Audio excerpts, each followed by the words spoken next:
Mä olen Anne Matero Suomesta, Suomen Peter Hess Akatemiasta, ja olen opettanut tätä ihanaa metodia täällä jo noin 15 vuoden ajan.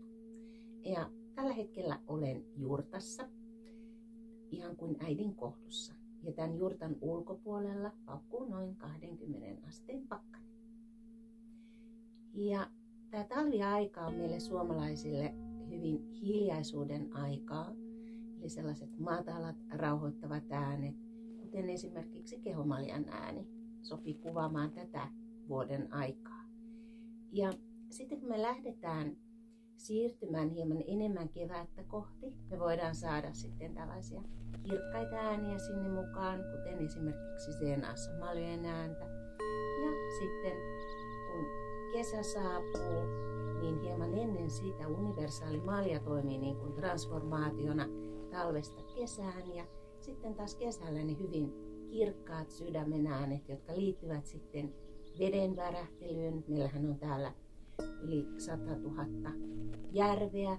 Meillä on suuri määrä suuria jokia, jotka virtaavat valtaisiin meriin. Ja sitä kautta nämä kaikki ihanat värähtelyt, jotka meidän luonnossa on, ja joita myöskin äänimaljojen kautta kulkeutuu sitten kaikkialle maailmaan.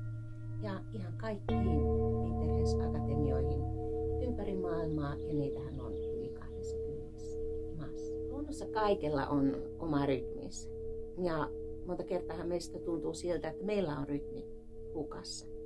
Ja itselleni äänimaljat ovat tuoneet elämäni takaisin rytmiin. Ja kun me puhutaan rytmistä, niin siitä erittäin rauhallisesta rytmistä.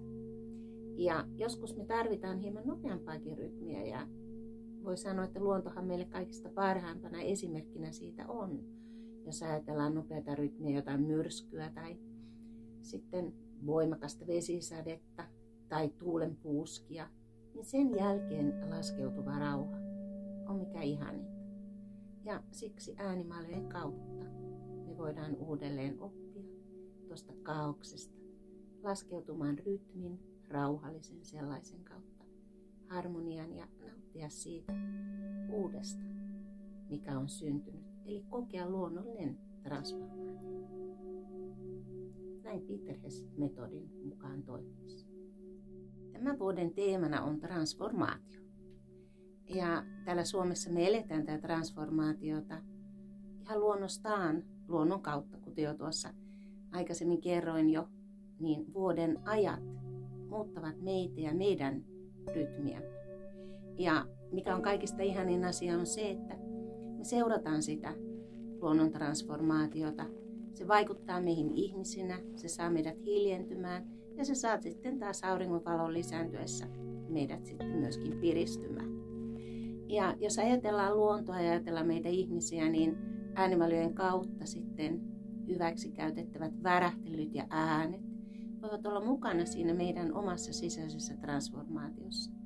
Tukemassa sitä, auttamassa sitä, manipuloimatta, pakottamatta, ainoastaan antamalla tapahtua. Ja niin me yleensä sanotaankin täällä Suomessa, kun ihmiset tulevat koulutuksiin tai rentoutuksiin, että on vain tämä hetki, ei mitään muuta. Sydänlämpöinen tervehdys Suomesta ja täältä ihanasta jurtasta ja sointumetsästä, jossa nyt tällä hetkellä olen ja mistä teitä tervehdin. Kiitoksia.